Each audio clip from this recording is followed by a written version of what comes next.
বা মত পোষণ করতে পারে। এইখানে বিষয়টা হলো আমিও যখন কথা বলছি, আমিও তো ছিলাম, আমিও ওনাদের সাথে কথা বলছি। তাহলে বৃহস্পতিবারে এই পেমেন্টটার সাথে লাগিয়ে দেওয়া, তার প্রতি সপ্তাহের মতো লাগিয়ে দেওয়ার কথা, ওনারা তো কথাটা শুনেন কেন বা কী কারণে এটা দিতেছে না, আমরাও তো বলতে পারতেছি না। ম্যানেজারকে বলতেছি, যেহেতু ম্যানেজারের ঊর্ধ্বে জিএম আছে, উনি তো জিএম পর্যন্ত যাবে, এর ঊর্ধ্বে তো আর টিপোর্ট যাবে না। জিএম হয়তো কথা শুনতেছেন না শুনতেছে, সেটা তো জিএমের ব্যাপার।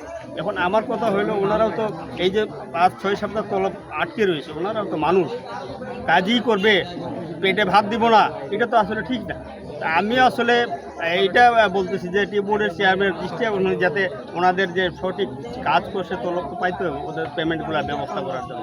হ্যাঁ, আর যদিও এই বাগানের চা শ্রমিকরা যদি কোনো অন্যায়কে বা দুষ্কৃতি করিয়া থাকে, তাহলে আমাদেরকে বলবো, আমরা যেহেতু জনপ্রতিনিধি আছি, আমরা ওনাদের দেখবো, ওনাদের আমরা যদি ক্ষমা চাইতে লাগে চাইবো, এটা হলো আমাদের বিষয়। কিন্তু এটাও তো বলতেছেন, কারণটা আমরা বুঝতে পারতেছি না যে পেমেন্টটা কী কারণে হইতেছে। হ্যাঁ, এই কারণে এখন ম্যানেজার সাহেব তো বলছে যে একটা দিবে, একটা তলব ওনারা কি সম্ভব? এই তলবটা যারা বাকি করছে প্রতি সপ্তাহে, এটা তো আজকেই নিয়ে যাবে ওরা। হ্যাঁ, তো এখন বৃহস্পতিবারে বলতেছে, বৃহস্পতিবার কি গ্যারেন্টি? এটা তো আমিও বলতে পারতেছি না গ্যারেন্টি কি, কেমনে বলবো ওনাদের কাজে যাও বলে। হ্যাঁ, এরপরে বুধবারে আবার বন্ধ আছে, বৃহস্পতিবারে তলব হবে কিনা এটাও জানি না। এখন যদি ম্যানেজারে বলে এটা গ্যারেন্টি দেয় যে না দিতেছি, তাহলে তো অবশ্যই শ্রমিকরা কাজে যাবে। ওরা তো কাজ বন্ধ করবে এটা বলতেছে না, ওনারা বলছে আমরা কাজ করবো, কাজ তো বন্ধ করতে পারতেছে না, কাজ তো কাজে যাইতেছে, কাজ করার পরে যে পেমেন্ট পাইতেছে না, এটার জন্য দুঃখ।